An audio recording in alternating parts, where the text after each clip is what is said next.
હિંમતનગર શહેરમાં લાગુ કરવામાં આવેલ અર્બન ડેવલપમેન્ટ ઓથોરિટીનો વિરોધ મામલો ભાજપના ચૂંટાયેલા સદસ્યો સહકારી આગેવાનોની હુડા સંકલન સમિતિના સભ્યો સાથે બેઠક યોજાઈ, જેમાં સહકારી આગેવાનો અને રાજકીય આગેવાનોએ 11 ગામના મિલકત ધારકોની સમર્થન જાહેર કર્યું છે।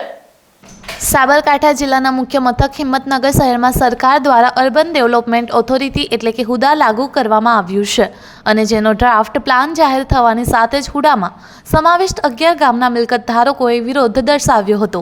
અત્યાર સુધી અલગ અલગ કાર્યક્રમો થકી વિરોધ દર્શાવી રહ્યા છે, ત્યારે આજે હિંમતનગર સહકારી કોટન જીમ ખાતે હુડા સંકલન સમિતિ અને ભારતીય જનતા પાર્ટીના ચૂંટાયેલા સદસ્યો તેમજ સહકારી આગેવાનોની બેઠક મળી હતી, જેમાં ચૂંટાયેલા સદસ્યો રાજકીય આગેવાનો અને સહકારી આગેવાનોએ 11 ગામના મિલકત ધારકોને સમર્થન જાહેર કર્યું છે।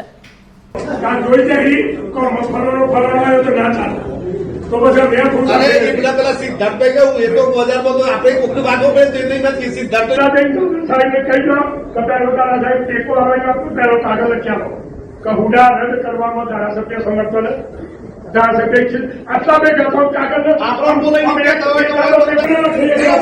હું કે શું સરકારની રદ કરવાની પછી ધારાસભ્ય પણ તો પેલો કાગળ લખાઈ આપો તમે જ મોટા કર્યા છે। અમે અમારે કહેવાથી નથી કર્યા, અમે તમારું કયું કર્યું છે કે હવે મારી પરાકાષ્ઠા આવી છે। તમે તમારે હાથી ફરવું હોય તો ફરો, પણ તમે ના ફરવાનું બંધ તમે મને ક્યાં હાથી ના ફરવાનું બંધ તો માલ બરોબર લઈ જાય, માલ બરોબર લઈ જાય તેના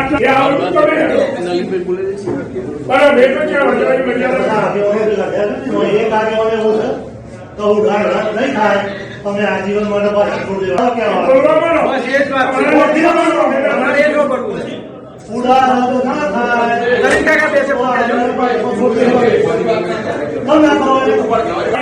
તમે આટલા ભેગા થાય તો મને સમય યાદ દેતા હોય તો અમે 10 તારા પૂછીએ, બોલો તમારા બરોબર 50 તારા પછી તમારા જવાબ લઈને આપવું પડે અને આટલા જો તો જવાબ આવે નહીં જોઈએ।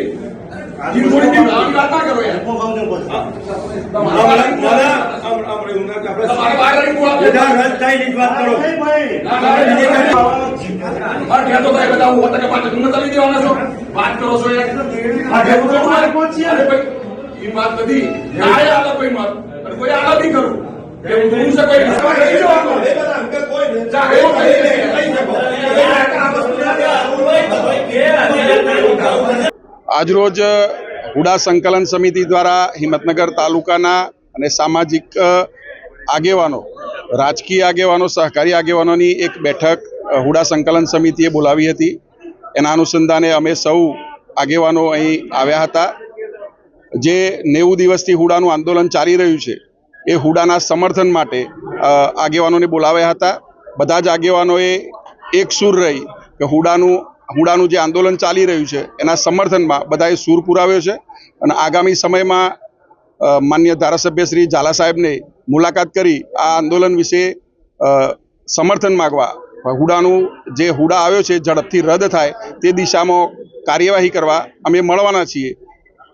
એ પહેલાં માન્ય મુખ્યમંત્રીશ્રીએ જિલ્લાના પ્રમુખને બોલાવીને કહ્યું છે કે ભાઈ હુડાનું એક સુખદ સમાધાન કરીશું।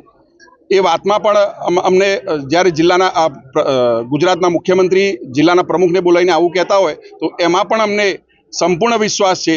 એમ છતાં અમે ધારાસભ્યને મળી અને આ વિષય રજૂ કરવાના છીએ। આજરોજ હુડા સંકલન સમિતિ દ્વારા હિંમતનગર તાલુકાના તમામ સહકારી આગેવાનો એટલે કે માર્કેટયાર્ડ, નાગરિક બેંક, તાલુકા સંઘ, જિલ્લા સંઘ, સાબરકાંઠા બેંક અને સાબર ડેરી અને એ સિવાય ચૂંટાયેલી પાંખ એટલે કે તાલુકા પંચાયત અને જિલ્લા પંચાયતના સદસ્યોને અમે આમંત્રણ આપ્યું હતું અને હુડા માટેની ચર્ચા વિચારણાઓ બેસીને ગહન ચર્ચાઓ કરી છે। અંતે આ તમામ આગેવાનો કે જે અમારા પણ આગેવાન છે અને અમને ખાતરી આપી છે કે અમે તમારી સાથે ઊભા છીએ અને તમારો જે પણ મુદ્દો છે એ મુદ્દાનું સમાધાન લાવવા માટે જે કક્ષાએ રજૂઆતની જરૂરિયાત પડશે ત્યાં સાથે રાખીને રજૂઆત કરવામાં આવશે અને ખેડૂતોનો જે પ્રશ્ન છે એનું સારું નિરાકરણ આવે અને એના માટે એ લોકોએ અમને ખાતરી આપી છે। એ બદલ અમે હુડા સંકલન સમિતિ દ્વારા આભાર પણ માનીએ છીએ અને ભવિષ્યના દિવસોમાં એ લોકો ધારાસભ્યશ્રી સાથે અમારી બેઠક પણ કરાવવાના છે ને એ પણ હાજર રહીને ધારાસભ્યશ્રીને અમારી જે લાગણી છે 12 તારીખે બંધનું એલાન છે, અમારો હુડા સંકલન સમિતિનો કાર્યક્રમ છે એ યથાવત છે. જ્યાં સુધી હુડા રદ ન થાય ત્યાં સુધી અમારા ગાંધી ચિંધ્યા માર્ગે શાંતિપૂર્ણ જે કાર્યક્રમો જાહેર કરેલા છે એ ચાલુ રહેવાના છે. સાબરકાંઠા જિલ્લાની મુખ્ય સહકારી સંસ્થાઓ પૈકીની હિંમતનગર નાગરિક સહકારી બેંક, સાબરકાંઠા જિલ્લા ખરીદ વેચાણ સંઘ, હિંમતનગર તાલુકા ખરીદ વેચાણ સંઘ, સાબર ડેરી સહિતની સહકારી સંસ્થાઓના ડિરેક્ટરો, તાલુકા પંચાયત અને જિલ્લા પંચાયતના ચૂંટેલા સદસ્યો તેમજ ભારતીય જનતા પાર્ટીના હોદ્દેદારો દ્વારા આજની બેઠકમાં 11 ગામના મિલકત ધારકોને સમર્થન જાહેર કરવામાં આવ્યું છે. જો કે આ બેઠક દરમિયાન અત્યાર સુધી કુંડા સંકલન સમિતિ દ્વારા સ્થાનિક નેતાઓથી લઈ રાજ્ય સરકાર સુધી કરાયેલી વાટાઘાટોની પણ ચર્ચા કરવામાં આવી. સહકારી આગેવાનો અને રાજકીય આગેવાનોએ સ્થાનિક ધારાસભ્યથી લઈ રાજ્ય સરકાર સુધી ખેડૂત વતી રજૂઆત કરવાની પણ વાત આજના તબક્કે કરવામાં આવી હતી. તમારું જે દુઃખ છે અમારા બધાનું દુઃખ છે. તમને કદાચ 1 રૂપિયા નુકસાન હશે તો અમને અમારા લેવલે 5-10 પૈસા નુકસાન હશે, પણ આનું સોલ્યુશન શું નીકળે તમને અમે મળ્યા નથી, પણ ખબર નહીં. પણ મારી જયેશભાઈ જોડે વાત થઈ છે, ચાલા સાહેબ જોડે હું રૂબરૂ ગયો હતો, રાજુભાઈ પંચાલના પણ લઈ ગયો હતો, હું પણ 1.5-2 કલાક ચાલા સાહેબ જોડે વાતચીત કરી. સાહેબ સહકારી આગળ બધાને બોલાયા, બધા તમારા જોડે જ છે, કોઈ તમારાથી અડધું નથી. ભલે અમારી જમીન નહીં જતી પણ અમારા હિંમતનગર તાલુકાનો ખેડૂત જતો હોય તો એ અમારી જમીન જાય છે, અમે એવું જ માનીએ છીએ. એટલે અમે તમારા જોડે છીએ અને અમારી જો જરૂર પડે તો અમને બોલાવે અમે તમારા હાથ કરીશું. બાકીના બધાનો પ્રોબ્લેમ હોય કે ના હોય, પણ જે ભાજપમાં જે જોડાયેલા લોકો છે ને એનો એટલો પ્રોબ્લેમ થાય કે સીએમ કક્ષાનો માણસ છે કે પોઝિટિવ વિચારશું, પછી ભાજપના આગેવાને સીએમ પર વિશ્વાસ કરવો કે કોના પર કરવો. મને સીએમ પર વિશ્વાસ છે કે સીએમ બોલ્યા છે, સીએમ એટલે છેલ્લી તો તમે 10 વાગ્યા સુધીમાં મારા બંગલે પહોંચી જજો. સીએમએ સામેથી 4 એજન્ટને બોલાયા હતા ને એમની જોડે ચર્ચા કરી છે ને એમને આશ્વાસન આપ્યું છે કે ભાઈ પોઝિટિવ કક્ષામાં વિચારીશું. અને એ જ રીતે પછી આપણા જે સંકલન સમિતિના આગેવાનો છે એમની જોડે કનુભાઈને 4 વાત ભૂમિકાએ કરી. કનુભાઈ સીએમ સાહેબે બોલાયા હતા એટલે ગયા હતા.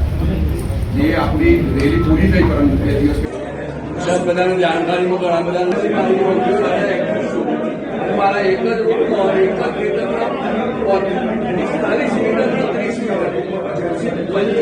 રસ્તો જાય છે. તમારા જોડે છે, પહેલેથી જોડે છીએ, કદાચ જાહેરમાં ના આવ્યા અલગ વસ્તુ છે, પણ અમારું સમર્થન છે. અને ખેડૂતોની ઈચ્છા છે, ગામ લોકોની ઈચ્છા લોકશાહીમાં સૌથી મહત્વ વ્યક્તિગત ગઈકાલે વાત કરી દીધી કે હોટલ થઈ ગયું નથી કે આ ખોટી ઉતાવળ કરે ચાલો 15મી તારીખ આ ખોટી 12મી તારીખ આપી દીધો. તમે જલ્દી કરો કે જવાબદાર વ્યક્તિઓ છીએ. એટલે આપણે કેવું થાય કે ભાઈ આપણા માટે રિઝલ્ટ પોઝિટિવલી એન્ડ ઉપર આવી રહ્યા છે. થોડો સંયમ આપણા માટે જરૂરી છે. નહીં તો નીચેનો છેલ્લા આપણા કંટ્રોલમાં ના હોય અને એ ક્યાંક ગડબડ થાય ને તો આપણી આંદોલનની દિશા બદલાઈ ના છે. અત્યાર સુધી જે રીતે આંદોલન થયા છે તમારું સમર્થન. છેલ્લા 85 દિવસ ઉપરાંત દિવસોથી 11 ગામના મિલકત ધારકો હુડા રદ કરવાની માંગ સાથે વિરોધ દર્શાવી રહ્યા છે. ત્યારે આગામી દિવસોના કાર્યક્રમો પણ હુડા સંકલન સમિતિ દ્વારા જાહેર કરી દેવામાં આવે છે. જો કે આજે સ્થાનિક રાજકીય અને સામાજિક તેમજ સહકારી આગેવાનોની બેઠક બોલાવવામાં આવી અને આ બેઠકમાં ચર્ચા પણ કરવામાં આવી હતી. જો કે ચર્ચાના અંતે બેઠકમાં હાજર સહકારી આગેવાનો તેમજ રાજકીય આગેવાનોએ 11 ગામના મિલકત ધારકોને સમર્થન જાહેર કર્યું છે. જો કે આગામી દિવસોમાં રાજકીય આગેવાનો અને સહકારી આગેવાનો સ્થાનિક ધારાસભ્યથી લઈ રાજકીય સરકાર સુધી 11 ગામના મિલકત ધારકોની રજૂઆત કરાશે. આજે જે હિંમતનગર તાલુકાના 11 ગામનો જે હુડાનો પ્રશ્ન જે ચર્ચાઈ રહ્યો છે એમાં હુડા સંકલન સમિતિ દ્વારા સાબરમતી હિંમત અને તલોદ તાલુકાના તમામ સહકારી આગેવાનોને અહીંયા આગળ અમને હાજર રહેવાનું આમંત્રણ આપ્યું હતું. એમાં હિંમતનગર નાગરિક બેંકના તમામ ડિરેક્ટરશ્રીઓ, સાબર ડેરીના ડિરેક્ટરશ્રીઓ, તાલુકા પંચાયત, જિલ્લા પંચાયત સભ્યશ્રીઓ સૌ અમે અહીંયા હાજર હતા. અને જે હુડાનો પ્રશ્ન ખેડૂતોના હિતમાં નિર્ણય લેવો અને ખેડૂતોના હિતમાં નિર્ણય માટે જે કંઈ રજૂઆત આ હિંમતનગર તાલુકાના ધારાસભ્ય માન્ય શ્રી વિરેન્દ્રસિંહ ઝાલાજીને જે કંઈ રજૂઆત કરવાની થાય એ રજૂઆત કરવાની અમે ખાતરી આપી છે. ભારતીય જનતા પાર્ટી દ્વારા જે માન્ય મુખ્યમંત્રીશ્રી દ્વારા સાબરકાંઠા જિલ્લાના સંગઠનના પ્રમુખ શ્રી કનુભાઈને હૈયાધારણ આપવામાં આવી છે કે આ પ્રશ્નનો સુખદ ઉકેલ આવશે. અને જે હુડાનો જે પ્રશ્ન છે એ અત્યારે આપ સૌ શાંતિથી ધીરજ રાખો અને મુખ્યમંત્રીશ્રી દ્વારા ખાતરી આપવામાં આવી કે અમે આ પ્રશ્નનું શાંતિપૂર્વક યોગ્ય ખેડૂતના હિતમાં નિર્ણય લઈશું એ માન્ય મુખ્યમંત્રી છે અહીંયા ધરણા આપેલી છે. એવી કઈ વાત નથી ધારાસભ્યશ્રી કે અમે કોઈ મળ્યા નહીં, પણ આજે એવો નિર્ણય કર્યો કે અમે ધારાસભ્યશ્રીની મુલાકાત કરવાની આજે જ એક દિવસની અંદર, અને શું કહેવા માંગે છે એનો અમે સૌ અને હુડા સંકલન સમિતિ એનું ધ્યાન દોરીશું. અમે મણિબેન બધા નિર્ણય કર્યો, અમે ટાઈમ લીધો, અત્યારે ગાંધીનગર છે એમાં ફોન કર્યો અમે એટલે આવતીકાલે આવજો, અમે મળીશું અને શું કહેવા માંગે છે એનો પ્રત્યુત્તર અમે હુડા સંકલન સમિતિને અમે આપવાનો એવો નિર્ણય કર્યો છે.